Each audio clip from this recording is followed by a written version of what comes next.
से सांसद भारत सिंह कुशवाहा ने ग्वालियर के विकास को लेकर अधिकारियों की बैठक ली। ग्वालियर शहर के विकास को लेकर कलेक्ट्रेट में सांसद भारत सिंह कुशवाहा ने अधिकारियों की बैठक ली। बैठक में ऊर्जा मंत्री प्रद्युम्न सिंह तोमर और ग्वालियर जिले के विभागीय अधिकारी शामिल हुए। बैठक के दौरान शहर की ट्रैफिक व्यवस्था, सड़क निर्माण, स्ट्रीट लाइट सहित अन्य बिंदुओं पर चर्चा की गई। बैठक में सांसद भारत सिंह कुशवाहा ने अधिकारियों को सड़क, स्ट्रीट लाइट और अन्य समस्याओं का जल्द निपटारा करने के लिए फटकार लगाते हुए हिदायत दी। बैठक में 2047 के विकसित भारत के रोड मैप के तहत शहर का विकास करने पर मंथन हुआ। ग्वालियर शहर के ट्रैफिक व्यवस्था को लेकर कार्य योजना पर विस्तार से चर्चा हुई। शहर में लेफ्ट राइट चौराहों पर होने वाली दिक्कत को लेकर विश्लेषण किया गया। जहां स्टाफ की कमी है वहां स्टाफ को बढ़ाया जाए।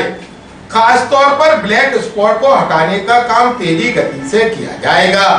ब्लैक स्पॉट वाले स्थानों पर जहां अतिक्रमण है वहां अतिक्रमण हटाया जाएगा। बड़े ब्लैक स्पॉट पर फ्लाईओवर के प्रस्ताव बनाए जाएंगे। ग्वालियर अभी तक से चर्चा के दौरान सांसद भारत सिंह कुशवाहा ने कहा, आज सड़क सुरक्षा समिति की बैठक में विशेष रूप से जो विस्तार से चर्चा हुई है उसमें हमारे मध्य प्रदेश सरकार के ऊर्जा मंत्री आदरणीय प्रद्युम्न सिंह जी भी यहाँ पूरे समय उपस्थित हैं और हमारे विधायक आदरणीय सुरेश राजे जी, आदरणीय मोहन सिंह राठौर जी, जिला पंचायत के अध्यक्ष दुर्गेश जी, हमारे भारतीय जनता पार्टी के जिला अध्यक्ष प्रेम सिंह जी और भी अन्य जनप्रतिनिधिगण और प्रशासनिक के सभी जिले के सक्षम अधिकारी इस बैठक में उपस्थित रहे। विशेष रूप से 2047 के विकसित भारत के रोड मैप को लेकर ग्वालियर शहर में ट्रैफिक की व्यवस्था ठीक हो, आने वाले समय में लोगों को ट्रैफिक से न जूझना पड़े, इसके लिए भी विस्तार से जो विभागों द्वारा कार्य योजना बनाई गई उन पर विस्तार से चर्चा हुई है। और विशेष रूप से हमने ये भी तय किया है कि जिन चौराहों पर जहाँ लेफ्ट में राइट में जो दिक्कतें आती हैं उन पे भी ट्रैफिक व्यवस्था और सुदृढ़ की जाए। स्टाफ की जहाँ कमी है वहाँ स्टाफ को बढ़ाया जाए और विशेष रूप से जो ब्लैक स्पॉट थे उन ब्लैक स्पॉटों को हटाने का काम तीव्र गति से जारी रहे। जहाँ फ्लाईओवर प्रस्तावित करना वहाँ फ्लाईओवर करेंगे प्रस्तावित और हुए। विशेष रूप से स्कूल से संबंधित जो बच्चों को बसें पढ़ाने के लिए लगाई जाती हैं उनका ठीक प्रकार से उनका वो समीक्षा हो, कहीं कोई पुरानी बसें तो नहीं है, दिक्कत तो नहीं आती है बच्चों को। तो इस प्रकार से शहर की व्यवस्था को लेकर बहुत सारे बिंदुओं पर चर्चा हुई है। विशेष रूप से हमारा दीपावली का त्यौहार भी आने वाला है, तो छोटे छोटे जो व्यापारी है जो फुटपाथ पे अपना सामान बेचते हैं उनका भी ध्यान रखा जाए और लोगों को आने जाने की असुविधा भी नहीं हो, इस पे विशेष रूप से ट्रैफिक के सभी लोग काम करें।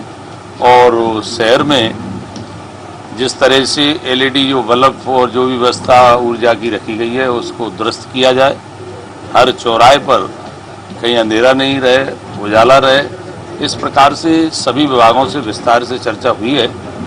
कुल मिलाकर चर्चा बहुत अच्छी हुई है, परिणाम भी अच्छे आएंगे और धीरे धीरे विभाग अपनी अपनी कार्य योजना पर काम कर रहे हैं। और विशेष रूप से इन विभागों पर ज़्यादा अत्यधिक लोड है किसी काम का तो उनको भी साप्ताहिक डे बाई योजना पर काम करने की हिदायत दी है। कुल मिलाकर विस्तार से चर्चा हुई है। आगे आने वाले समय में ये ट्रैफिक से हमारे शहर को कोई दिक्कत न हो, इस पे पूरी रूपरेखा बनाई गई है, कार्य योजना बनाई गई है। कुछ कामों की स्वीकृति भी हुई है, देहात में भी हुई है और शहर में भी हुई है। तो ट्रैफिक की व्यवस्था को सुदृढ़ सही करने के लिए ये चर्चा हुई है। देखिए, फटकार से नहीं प्यार से कहा गया उनको कि आप अपनी जिम्मेदारी का एहसास करें और समय पर अगर काम हो जाता है उसका जनता को लाभ मिलता है। और देरी से अगर वही काम होता है, हमें जो काम हम 10 दिन में कर सकते हैं तो उसमें 15 दिन न लगाएं, 10 दिन के अंदर ही करें। देखिए, जहाँ तक मेरी जानकारी में चेतकपुरी वाली रोड को ठीक प्रकार से मजबूत कैसे बने, इसके लिए विचार गहन मंथन हुआ है। और जो डामरीकरण का काम हुआ है वो इसलिए हुआ है कि जहाँ जगह ठीक है, डामरीकरण लायक है, उस पर डामर का काम प्रारंभ हो गया है। और जहाँ उसका और एक उस जगह की और कोटाई होना है और अच्छा उसको कंप्रेशन मजबूत करना है, तो उस पर भी काम अधिकारी कर रहे हैं। विभाग को भी निर्देश दिए कि आने वाले समय में ये शिकायत नहीं मिलना चाहिए। जिस किसी ने भी लापरवाही की है उसके खिलाफ आगे चलकर अगर ऐसी गलती न दोहराए, नहीं तो उनके खिलाफ कार्रवाई की जाए। देखिए, माफी की तो नहीं कहूँगा, मैं इतना जरूर कहूँगा उनको हिदायत दी गई है कि काम क्वालिटी का हो, अच्छा हो, गुणवत्ता का हो। इस पर विशेष रूप से हम और आप सबका फोकस है। तो निश्चित रूप से हमारी आपकी मंशा एक ही है कि काम अच्छा हो और आने वाले समय में इस प्रकार की कोई शिकायत और नहीं मिले।